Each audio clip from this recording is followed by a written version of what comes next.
Hello everybody, how are you? Agora que nós estamos nessa situação, né, dessas aulas, tendo que ser online, né, por causa do surto do coronavírus, então vamos lá, vamos partir para o estudo, né, o estudo não pode parar. Até a última aula nós tínhamos conversado aqui, vocês estão vendo a minha tela, né, nós tínhamos conversado, vou passar aqui o manual, sobre os personal pronouns do subjective case e os do objective case, certo? E aí nós fizemos os exercícios aqui da aula. Eu vou usar esse arquivo aqui para conversarmos sobre a explicação da aula 13 e 4, tá? Que a gente vai falar sobre os possessive pronouns e os reflexive pronouns, tá? Então aqui nós temos, dentre as pessoas, né, dos personal pronouns, nós temos para I, os possessive adjectives vão ser my, tá? Então, na verdade, cada uma das pessoas que a gente tinha I, you, he, she, it, we, you, they, vão ter um possessive adjective que vai se referir exatamente a ele. Então, o de I, para eu falar o possessive adjective, meu, minha, meus, minhas, eu vou usar my. De you, your. De he, his. De her, de she, her. De it, its. De we, our. De you é igual your. E de they, their. Tá? Essa é a ideia. Só que eu tenho tanto os possessive adjectives quanto os possessive pronouns, tá? Qual que vai ser exatamente a diferença aí? Todos eles, tá vendo, ó? Eu tinha o my e eu tenho mine. Your, yours. His, mantém. Her, hers. It's, mantém. Our, ours. Your, yours. E o their, theirs, tá? O que acontece na realidade aqui? Vai ser o posicionamento do substantivo. Então, quando eu tô falando de possessive, eu tô falando, na verdade, do quê? De posse. Então, my car, certo?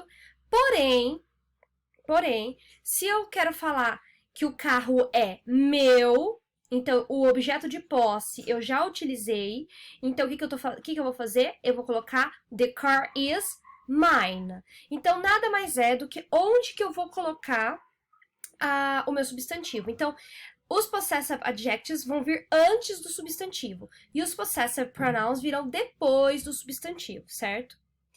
E os reflexive pronouns? Os reflexive pronouns, eles vão servir na verdade, eles têm 3 funções essenciais, tá? E aqui ele não vai falar. Mas eles têm 3 funções essenciais. A primeira função é para enfatizar quem fez a ação.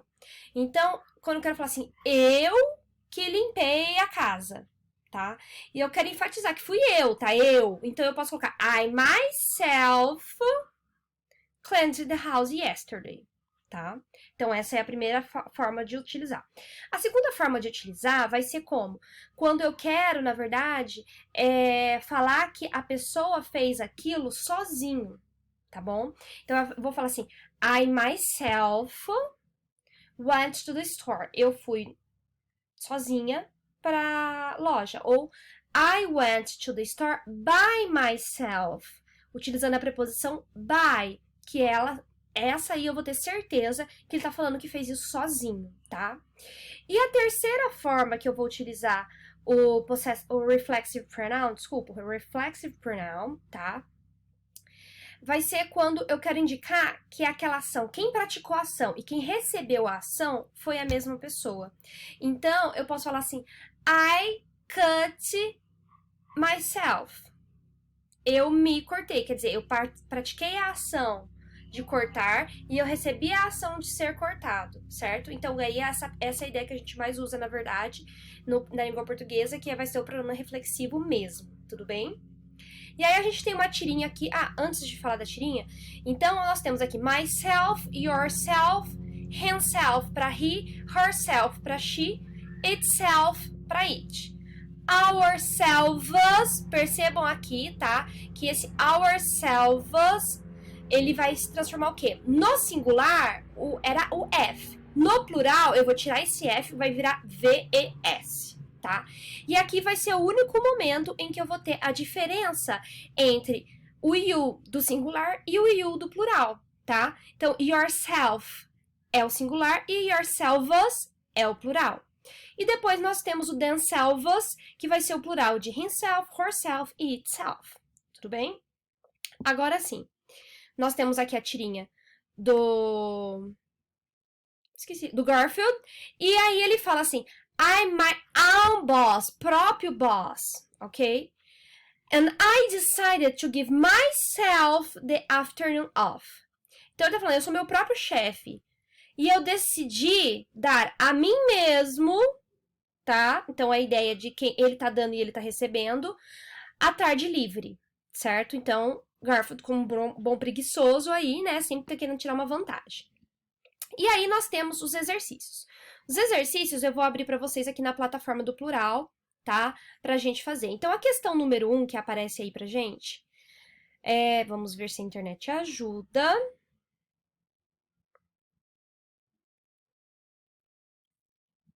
Vamos ver. Abriu. Então, o que acontece aqui? Nós temos o texto, certo? Temos aqui a Amy Winehouse e a Whitney Houston. E nós temos um texto, que na verdade eu adoro esse texto, porque eu acho ele muito engraçado. Deixa eu me colocar desse lado de cá, para a gente conseguir ver melhor aqui. Então, ele fala assim. Amy Winehouse greets Whitney Houston in heaven, tá? Então, o que é isso? Heaven, então quer dizer que o texto foi escrito aí de heaven. Psyches, tá? E aí vocês já tem para vocês aí que psych vai ser a ideia de um, desculpa, de um médium, de uma pessoa que tem um conhecimento sobrenatural, tá? Essa é a ideia. Psyches are saying that Amy Winehouse was the first soul singer to greet Whitney Houston, even before Michael Jackson. Tá? Então, esses médiums, essas pessoas aí que têm esse poder sobrenatural, estão dizendo que a Amy Winehouse foi a primeira cantora soul, ou seja, é um estilo de música, né? A greet, cumprimentar, saudar, tá? A Whitney Houston, mesmo antes de Michael Jackson. Top psychics in Los Angeles are saying that Whitney Houston's spirit is already lighting up in heaven. Então, esses médiuns mais conceituados de Los Angeles estão dizendo que o espírito da Whitney Houston já está lighting up, iluminando heaven. Heaven é uma palavra extremamente interessante, porque eu uso heaven para me referir ao céu, mas ao céu no sentido de paraíso, de lugar onde Deus mora, essa é a ideia, tá? Já sky vai ser a palavra que eu vou utilizar para céu, mas é esse céu que a gente enxerga, tudo bem? Então aqui nesse caso ele usou heaven, então ele tá falando do céu paraíso mesmo. It's like the universal source has called the greatest voice of all time back to heaven. It's pure magic up there. Amy was right there. She gave Whitney a big angel hug and walked with her as she met some of her ancestors, relatives and Michael Jackson. Então tá falando o quê, então? Que é como se uma força, uma origem, uma fonte universal estivesse chamando a maior de todas as vozes de todos os tempos, de all time, de todos os tempos, de volta para o paraíso, para o céu, tá? É pura mágica lá em cima. A Amy estava logo lá, tá, certo? Estava lá, essa é a ideia. Ela deu a Whitney um grande abraço, um grande abraço angelical e andou com ela, né, caminhou junto com ela enquanto ela encontrava alguns de seus ancestrais, parentes e o Michael Jackson, né, a pessoa que escreveu o texto, parece que ela gosta muito do Michael Jackson. Both singers had trouble on earth with alcohol and drugs, but they are at peace now. Fame was too much for their souls. Tá? Então, ambas aí, both vai da ideia de ambas. Ambas as cantoras tiveram problemas na Terra com álcool e drogas, mas elas estão em paz agora. A fama era muito para a alma delas, tá? Disse aí a Madame Mary of Sherman Oaks. Então essa Madame Maria aí, e aí o lugar de onde que ela fala. Their voices were a gift to our world, but caused great damage to their spirits on earth. Now they are in a better place. Então tá falando aqui que as vozes delas era um dom, um presente, tá? Para o nosso mundo. Mas causavam grande dano no espírito delas na Terra. Agora elas estão num lugar melhor.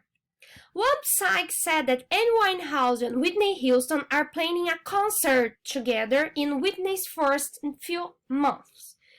Então aí a palavra concert vai ser a ideia de show. A gente não usa aquela apresentação de artista, tudo mais, como show em inglês, a gente usa concert. Então aqui a ideia de que a Whitney e a Amy, de acordo com um psy, com um médium aí, elas estão planejando fazer um show juntas nos primeiros meses da Whitney lá, tá? Amy's been doing very well in heaven and feels free and happy. While Americans and fans around the world lament the terrible loss of Whitney, the angels are rejoicing, tá?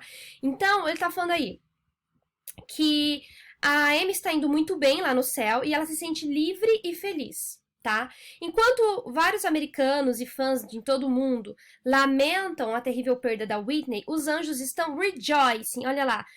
Na verdade, ele dá aí como rejoicing, alegrar-se, mas seria mais aquela ideia mais antiga de se regozijar, tá? Our songbird is home, is what St. Peter reportedly said when greeting Whitney, according to a psych on Venice Beach. Então, nosso pássaro cantor, tá? Está em casa. É o que São Pedro disse, né? Contou para...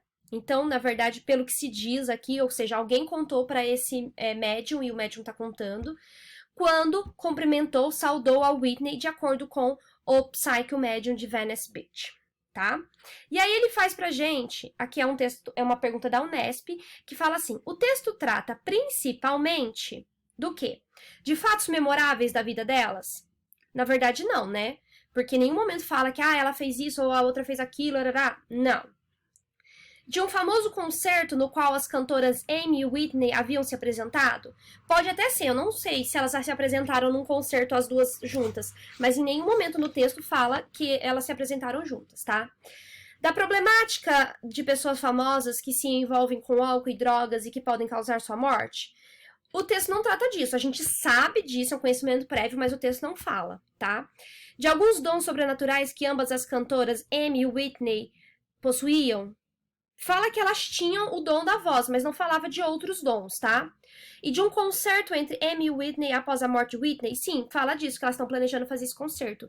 Então, aqui nesse caso, a alternativa é a letra E. Tudo bem? Legal. Eu vou pausar essa primeira parte, tá? Porque eu não consigo gravar mais de 15 minutos aqui. E aí a gente já volta com o resto da aula.